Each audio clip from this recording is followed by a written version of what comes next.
After he claimed that the inhibitor chips were part of a Separatist plot, Chancellor Palpatine wishes to speak to Fives alone. Shaak Ti, Se and Mas Amedda leave them, as Palpatine looks at the trooper deviously. Several moments pass, until Shaak Ti reacts to the supposed cries of pain from Palpatine.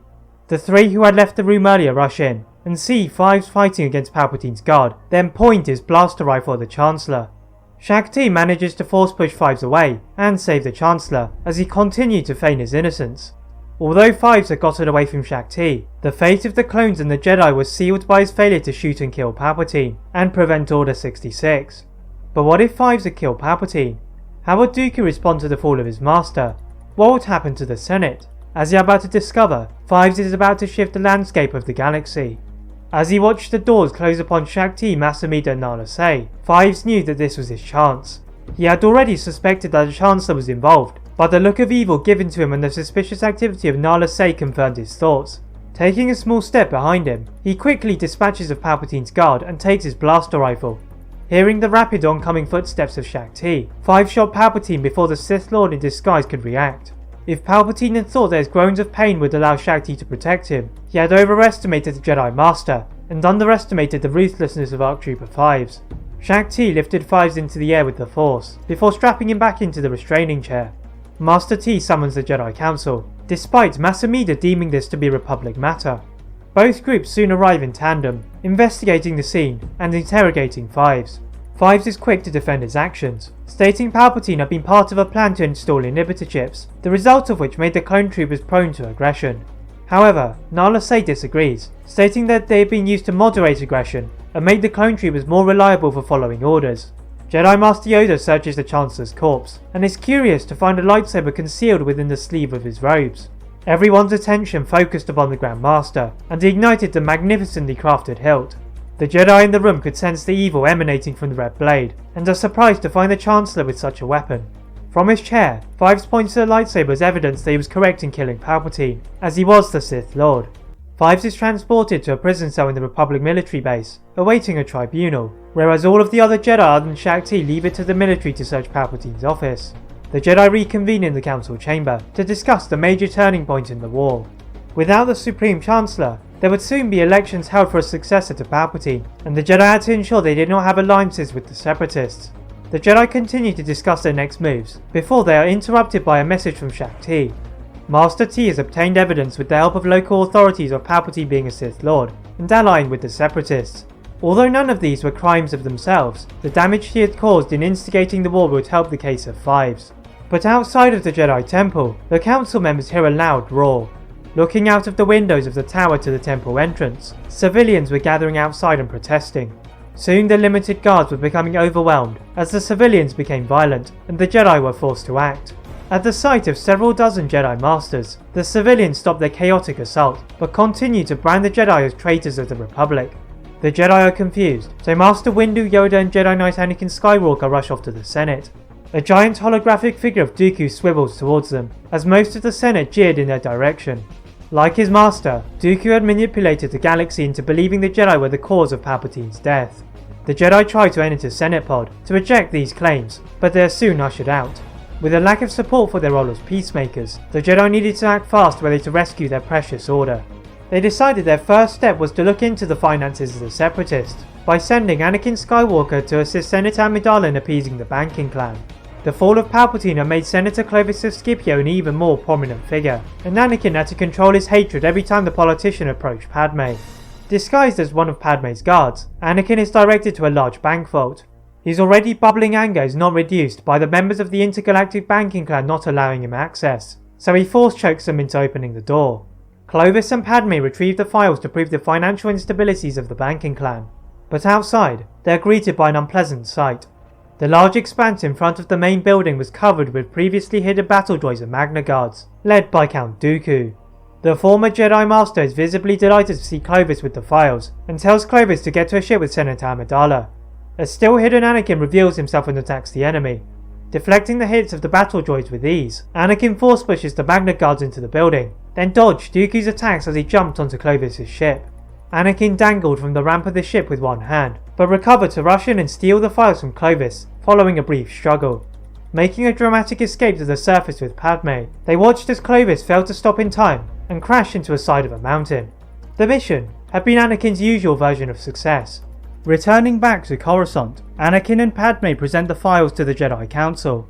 This was a small piece of evidence that proved the galaxy would falter under the control of the Separatists, but it was not enough. There was more they needed to do. Whilst Master Windu and Plo Koon went on their missions, the rest of the council was focused upon ascending Senator Amidala to the role of Supreme Chancellor, having found her to be the most suitable candidate. Despite their best efforts, the Jedi struggled to regain any of the support they had lost, but Plo Koon soon makes a discovery which helped their cause. He had found the lightsaber of long-lost Jedi Master Sifo Dyas on the moon of Obadiah. Following some additional research in the Jedi archives, the Jedi asked Chancellor Valorum for more information. Without Palpatine knowing about the discovery, Obi-Wan and Anakin make it to the planet of the Pikes and talk to Valorum's aide Silman. Silman is able to reveal there was Dooku who had betrayed them by shooting down the T-6 shuttle after negotiating with the Pike Syndicate.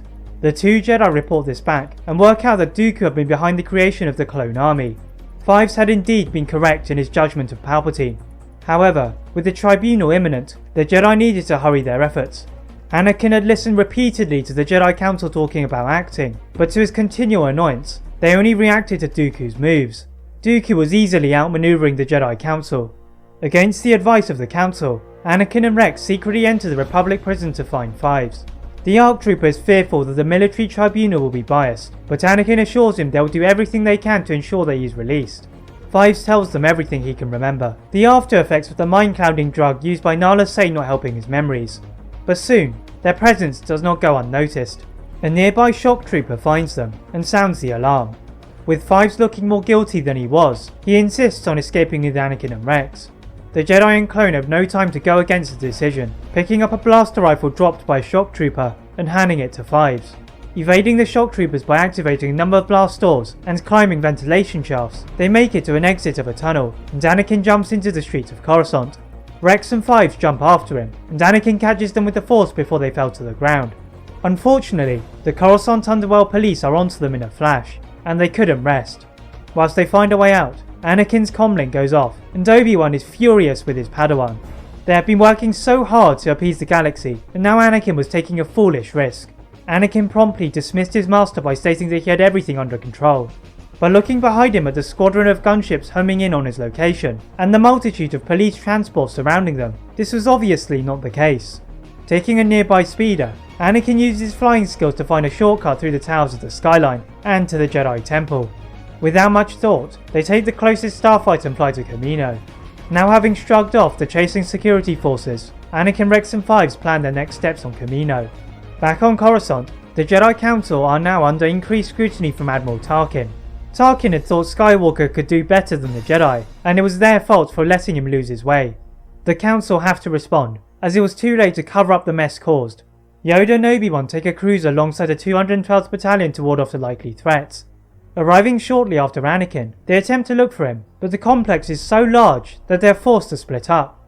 In a narrow corridor, a group of clones were ahead of Obi-Wan, when they were sent flying backwards. Obi-Wan had no time to check on their health, as he was soon met by his familiar foe. General Grievous rattled towards him, and began his relentless attacks.